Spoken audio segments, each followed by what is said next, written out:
প্রিয় ছাত্রছাত্রীরা, আশা করি ভালো আছেন। আমি আপনাদের জন্য valuation of common and preference stock বা সাধারণ শেয়ারের অগ্রাধিকার শেয়ার মূল্যায়নের পরবর্তী ক্লাস অর্থাৎ নবম ক্লাস নিয়ে হাজির হচ্ছি। এটি ধারাবাহিক আলোচনা। অবশ্যই আপনারা 1 নম্বর থেকে দেখে আসলে অধ্যায়টা সহজে শেষ করতে পারবেন। আমি ধারাবাহিকভাবে এগুলো করতেছি। আজকে যে আমি অঙ্কটা করব এই নবম ক্লাসে, সেটা হচ্ছে যে স্থির প্রবৃদ্ধির মডেলের অঙ্ক বা কনস্ট্যান্ট গ্রোথ মডেলের অঙ্ক। এই মডেলের অঙ্কটা নিয়ে আমি আপনাদের সাথে আলোচনা করব। এই রুলসের অঙ্কগুলা নিয়ে আলোচনা করব। তাহলে আজকে আলোচনার বিষয় হচ্ছে যে স্থির প্রবৃদ্ধির মডেল বা কনস্ট্যান্ট গ্রোথ মডেল। তাহলে এই কোয়েশ্চেন প্রবলেম, আমি যে অঙ্কটা আলোচনা করবো প্রবলেম B37, এই অঙ্কটা আলোচনা করবো। ন্যাশনাল ইউনিভার্সিটি 2013 সালে এসেছে। Lira incorporation currently pay annual year end dividend টাকা 2.50 পার শেয়ার। বছর শেষে ইয়ার এন্ড মানে বছর শেষে ডিভিডেন্ড দিচ্ছে কত টাকা? 2 টাকা 50 পয়সা পার শেয়ার, মানে প্রতি শেয়ারে বছরের শেষে। It plans to increase this by 5% next year. এটা পরিকল্পনা করেছে ইনক্রিজ মানে বৃদ্ধি করবে, বৃদ্ধি 5% নেক্সট ইয়ার, পরবর্তী বছরে এই ডিভিডেন্ডটা আরো 5% বাড়াবে। And maintain it at the new level of for the foreseeable future. ভবিষ্যতের বিক্রয়ের জন্য এটা মেনটেন করবে বলা হচ্ছে। ওই লেভেলটা বিক্রয় করবে, 5%টাই ভবিষ্যতে বিক্রয়ের জন্য তারা স্থির রাখবে, ব্যবহার করবে। If the record return on this farm stock 8%, যদি প্রত্যাশিত রেকর্ড রিটার্ন মানে প্রত্যাশিত আয় ওই ফার্মের প্রত্যাশিত আয় 8% হয়, what is the value of Lira stock? লিরার স্টকের ভ্যালু কত বা শেয়ারের দাম কত, এটা আমাদের বের করতে হবে। তো এটা বের করতে গেলে আমাদের মূলত অঙ্কটা কোন মেথড উপরে সেটা আগে জানতে হয়। আমরা জানি ফিক্সড মেথডে যে বিষয়টা, সংজ্ঞাটা যদি জানি, যে মডেলে শতকরা নির্দিষ্ট হারে লভ্যাংশ বৃদ্ধি পায়, শতকরা নির্দিষ্ট হারে লভ্যাংশ বৃদ্ধি পায় এবং এই বৃদ্ধির হার প্রত্যাশিত উপার্জন হারের চেয়ে কম থাকে, তাকে স্থির প্রবৃদ্ধির মডেল বলে।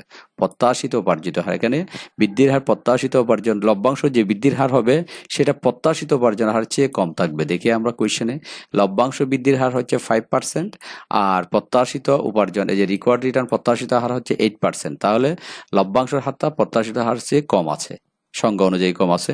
আর যেহেতু কম আছে, এটা হচ্ছে আমাদের তাহলে কি করতে হবে? স্থির প্রবৃদ্ধির মডেলে অঙ্কটা করতে হবে। এবং স্থির প্রবৃদ্ধির মডেলের যে সূত্রটা আমরা জানি, এই যে শেয়ার জিরো পি জিরো সমান D1 কে K মাইনাস জি দ্বারা ভাগ করতে হবে। এই তিনটা মান আমরা এখানে কোয়েশ্চেনের মধ্যে আছে। D1 বের করতে হবে, K বের করতে হবে, G বের করতে হবে, এই তিনটা মান। তাহলে দেখা যাক, এই D1 K মাইনাস জি সূত্রটা লিখে দিলে দেখা যাচ্ছে, আপনারা দেখতেছেন।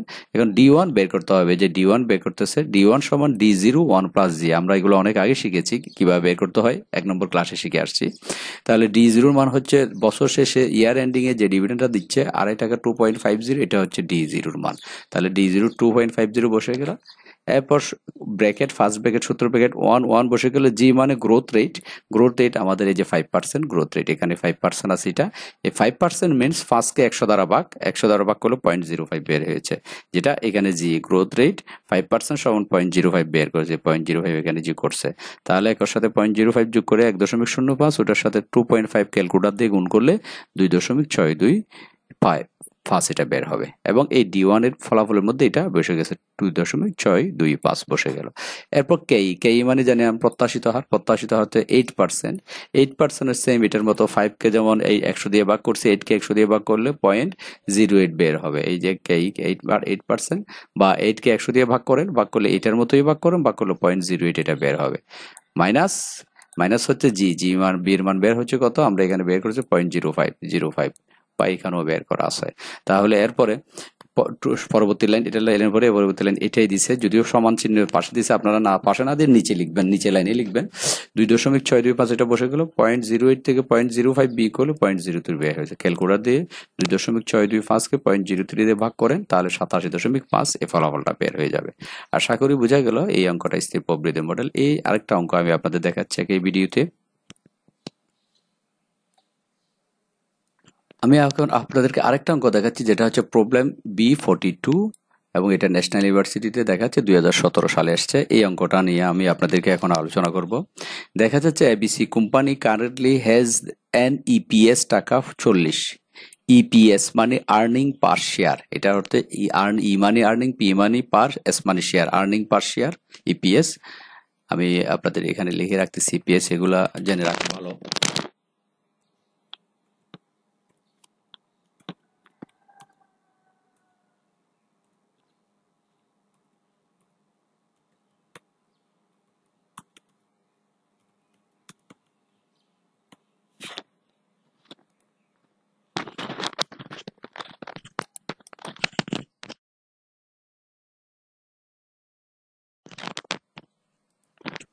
তাহলে ইপিএস হচ্ছে আর্নিংস পার শেয়ার। আমি এটা পুরো অর্থটা লিখে দিয়েছি।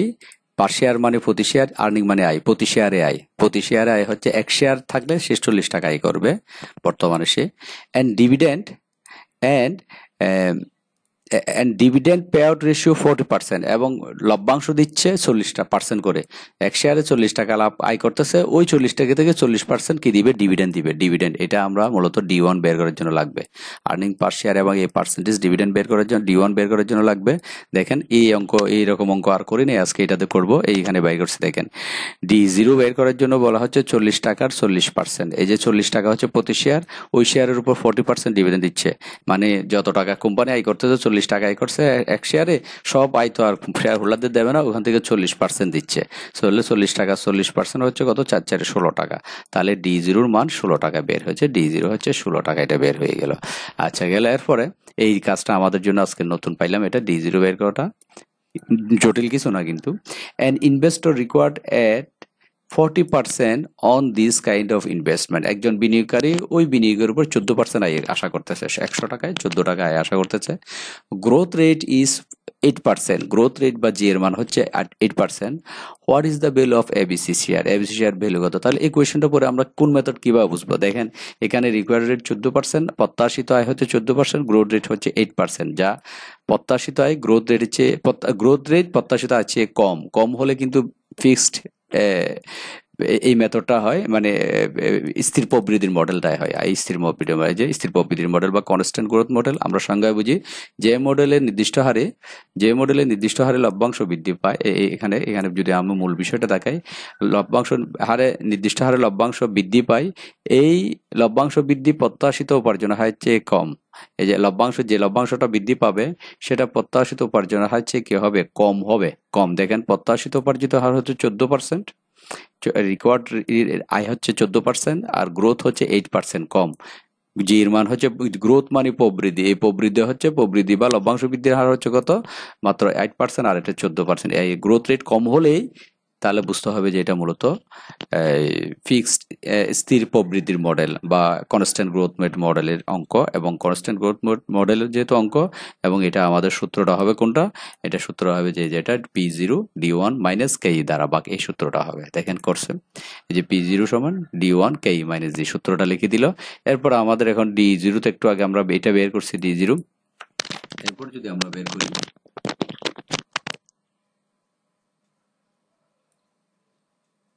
তাহলে আমাদের D0 কাজ শেষ, এটা শেষ। এরপর জির মান হচ্ছে, গ্রোথ রেট হচ্ছে 8%, এই যে 8% মানে 8 কে 100 দ্বারা ভাগ। আমরা জানি ইতিমধ্যে এগুলো শিখেছি।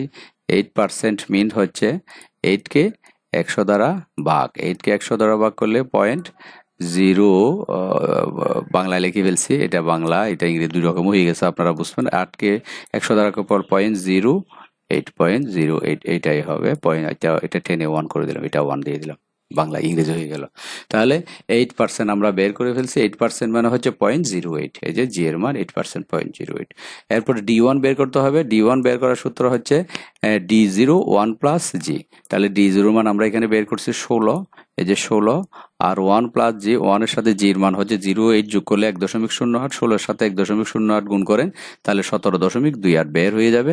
এবং 17.28 আমাদের এখানে বসাই দিছে, D1 এর মধ্যে বসাই দিছে। দেখেন D1 এর ফলাফল তাহলে বসে গেল। দেন আমাদের পরবর্তী কাজ হচ্ছে কি? কেই এর মান বের করা।